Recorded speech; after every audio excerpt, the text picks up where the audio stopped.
Alors, chose promis, chose due, je vais vous montrer comment je prépare mon henné. Donc, pour les cheveux blancs, il y a 2 temps. Moi, j'en ai un tout petit peu quand même devant. Donc, je vais faire les 2 temps. Donc, les 2 temps, c'est quoi? C'est une première préparation avec un henné qui est très colorant, comme par exemple le henné rouge du Yémen, le Yémen. Après, il y en a d'autres qui sont encore un petit peu plus vif, mais ça suffira déjà. Le henné rouge, il va teindre les cheveux blancs un peu en orange, voire orange pétant. Donc ça va être la première préparation on va laisser reposer à peu près 1h30 ou 2 heures sur les cheveux. Je vais rajouter un petit peu de guimauve en poudre qui rend le cheveu un peu plus souple, gainé, lisse, apaisant et démêlant. Voilà, démêlant. Et des protéines de riz, hydratant et fortifiant. Donc, je vais mettre tout ça. Bon, mon henné rouge. Je vais mettre, là j'ai les cheveux quand même longs, au moins l'équivalent de 6 cuillères à peu près. Hein. Là du coup, j'ai pris ma cuillère mais j'ai fait au pif. Voilà. Attention aux vapeurs qui peuvent être irritantes. Alors je rajoute une bonne cuillerée de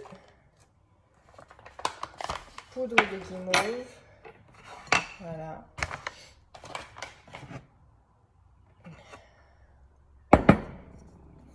Je vais enlever un petit peu les gros blocs. Parce qu'il y en a qui sont des poudres qui sont un petit peu en morceaux. Je suis malade, hein, donc si je parle un peu avec le nez, c'est normal. Voilà. Là, je vais rajouter de l'eau chaude que je n'ai bien sûr pas prévu du tout. Donc, je vais en prendre. Me voici, donc là j'ai simplement rajouté de l'eau bien chaude du robinet. Pour le deuxième temps, j'essaierai de préparer de l'eau chaude à côté pour que ce soit plus simple. Donc là, vous voyez, il y a quand même pas mal de grumeaux. Je vais rajouter les protéines de riz. Je mets une vingtaine de gouttes.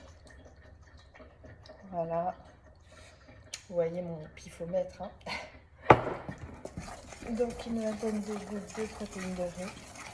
Donc ce mélange-là, il va vraiment permettre de teindre dans un premier temps les cheveux blancs pour que le deuxième temps qui arrivera après uniformise un petit peu toute la chevelure. Parce que si on met directement un henné un peu marronné ou ce que vous voulez d'ailleurs, noir ou quoi, sur les cheveux blancs, ils vont pas se teindre comme il faut. Donc il faudra forcément passer par un 2 temps. Donc c'est le moment un petit peu fastidieux pour celles qui ont des cheveux blancs. Mais c'est comme ça, on n'a pas trop le choix. Donc ce que je vais faire, c'est que je vais passer au mixeur plongeant pour réussir à enlever un petit peu tous ces grumeaux. Attention les oreilles.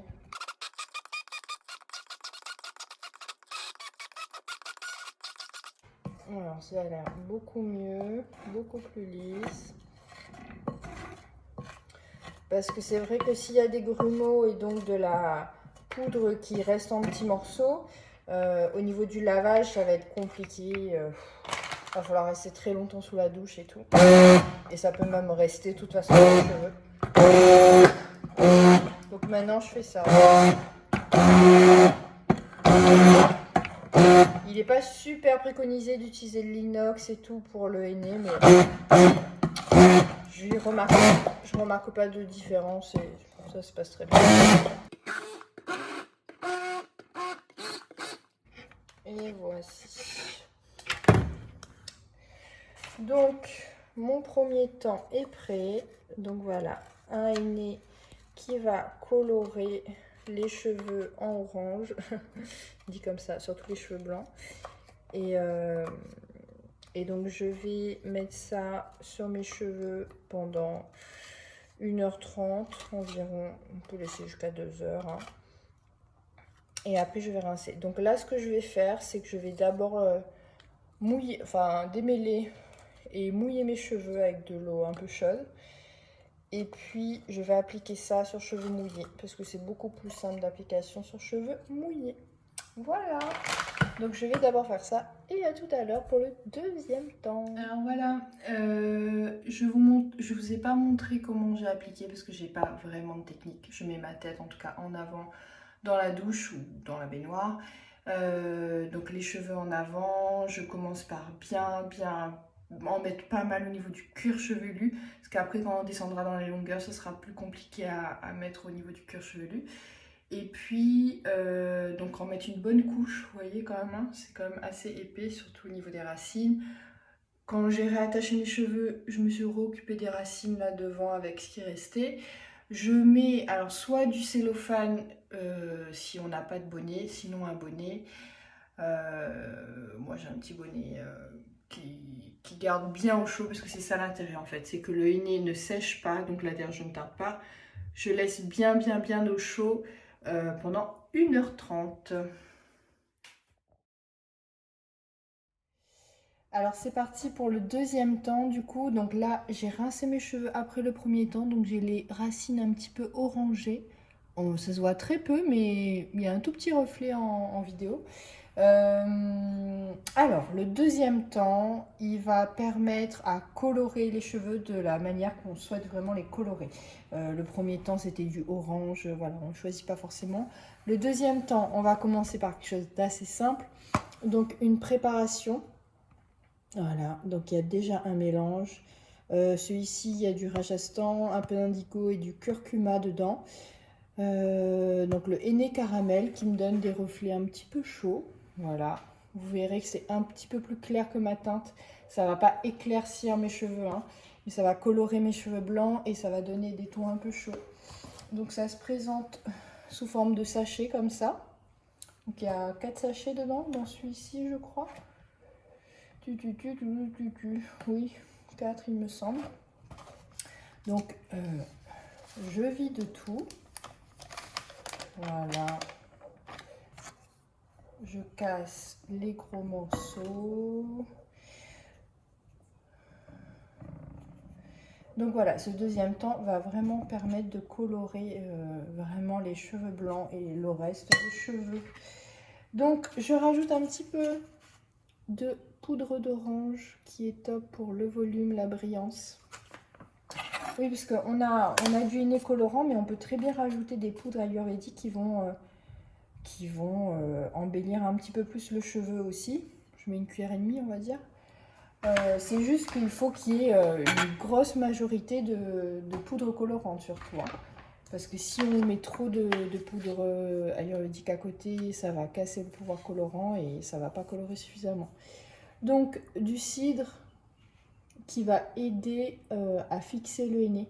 Donc c'est une poudre qui nettoie également, c'est une poudre que j'utilise beaucoup dans mes shampoings végétaux. C'est une petite pépite, c'est un incontournable on va dire. Donc je vais mettre une grosse cuillère. Voilà.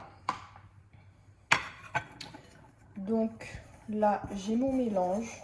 Je ne vais pas faire trop compliqué pour les vidéos là, comme ça vous permet d'avoir des petites bases. Donc je vais rajouter de l'eau chaude. Donc là j'ai pris les devants et j'ai réchauffé de l'eau au Thermomix. Super cadeau qu'on m'a fait il n'y a pas longtemps. Et du coup on peut mettre la température aussi, donc à 50 degrés c'est le top. Donc voilà, j'ai réchauffé de l'eau. 50 degrés pour le henné. Si vous avez une bouilloire qui calcule le nombre de degrés, ou si vous avez un Thermomix. Donc bien sûr pas trop d'eau. Il faut que ça fasse un petit peu aspect pâte à gâteau. Si c'est trop liquide, c'est pas dérangeant pour le henné en soi, mais ça va couler. vous allez être en galère pendant toute la pause. Donc voilà, il faut y aller doucement, par petites doses. Bon, moi j'ai un peu l'habitude, je vais un peu vite, mais sinon il faut y aller doucement. Voilà. Et puis pareil, je vais passer au mixeur. Ah oui, je rajoute quelque chose là. Alors le henné, il va avoir, même si c'est un soin, il prend soin des cheveux et tout, il va avoir un petit peu tendance à dessécher le cheveu. C'est pour ça qu'à chaque fois on rajoute des actifs hydratants. Sauf quand on fait du indigo pur. Le indigo, c'est surtout pour avoir du noir. Hein. Là, on évite l'hydratant parce que l'hydratant va empêcher l'indigo de se fixer. Donc, moi, je rajoute souvent ça, souvent du sirop d'agave. Voilà, je mets une bonne cuillère à soupe, on va dire. Ça peut se remplacer par du miel, ça peut se remplacer par du gel d'aloe vera, par exemple, pour les petites choses simples qu'on a un peu à la maison. Donc n'hésitez pas à rajouter dans toutes vos préparations un peu d'actifs hydratants. Surtout, voilà. Donc, attention les oreilles, on va passer au mixeur. Voilà. Mais là, il est déjà pas mal lisse.